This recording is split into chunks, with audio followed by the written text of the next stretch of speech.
নমস্কার বন্ধুরা, আশা করি তোমরা সবাই ভালো আছো আর আমিও ভালো আছি। আজকে চুল পড়া কিছু টিপস নিয়ে তোমাদের কথা বলবো, কোন কোন কারণে আমাদের মাথার চুল পড়ে। তো দেখো, আমার মাথা থেকে কতগুলো চুল উঠেছে। তো এরকমই কিন্তু রোজ যখন মাথা আঁচড়াই তখন কিন্তু এইভাবে চুল পড়া সমস্যায় ভুগি, আর এর জন্য প্রচুর টেনশন হয় যে কেন এত চুল উঠছে, তো কদিন পরে তো টাক হয়ে যাব, এই সমস্ত নানান টেনশানে ভুগি আর কি। তো সব কিছু আজ তোমাদের আমি ক্লিয়ার করে বলবো যে যে কারণে চুল পড়ে।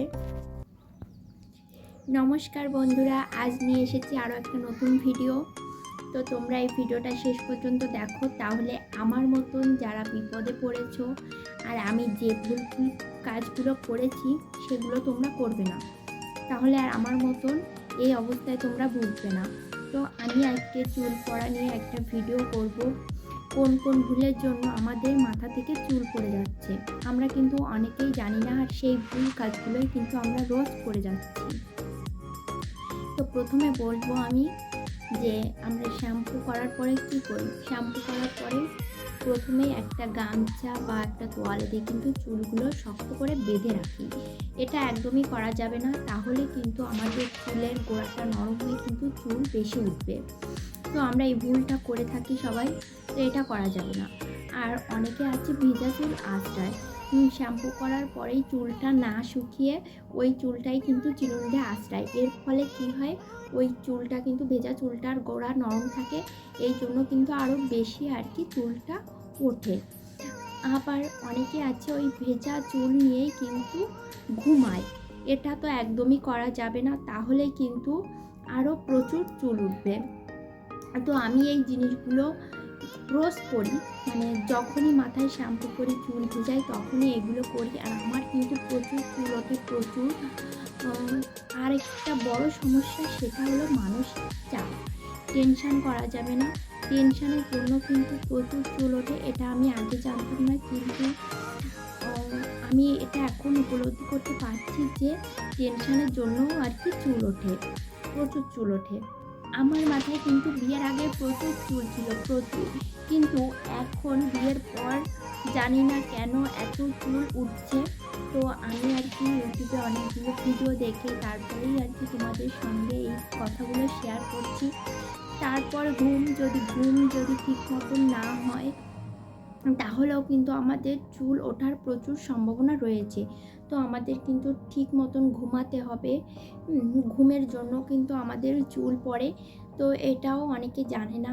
তারপরে গর্ভাবস্থায়, মানে যারা গর্ভবতী মা রয়েছে তাদের তো এ অবস্থায় চুল উঠবেই, এটাই স্বাভাবিক। কিন্তু ওই সময়টা আর কি প্রচুর চুল ওঠে, প্রচুর। তো এর জন্য কি কি করণীয় আমাদের, সেগুলো আমি তোমাদের একটা ভিডিওয় বলবো।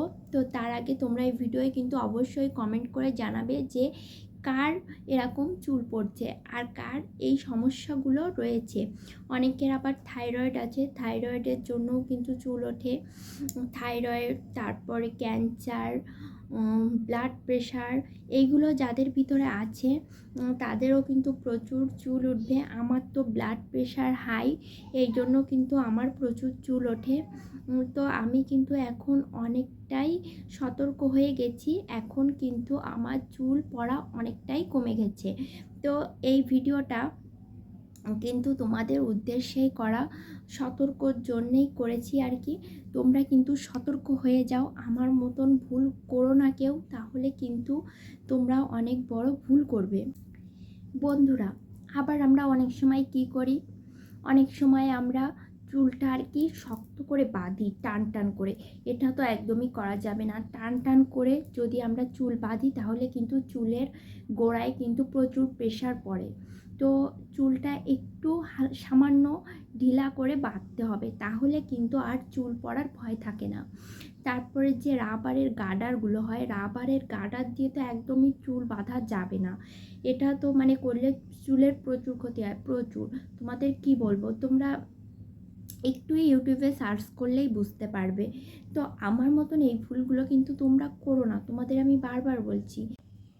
তোমরা কিন্তু আমাকে কমেন্ট করবে, আমি কিন্তু সবার কমেন্টে রিপ্লাই দেব যে কি কি করলে চুল পড়বে না। আমি সে বিষয়েও একটা ভিডিও করব আর তোমাদের সঙ্গে শেয়ার করব। আর এইগুলো তো একদমই করবে না যেগুলো বলেছি তোমাদের।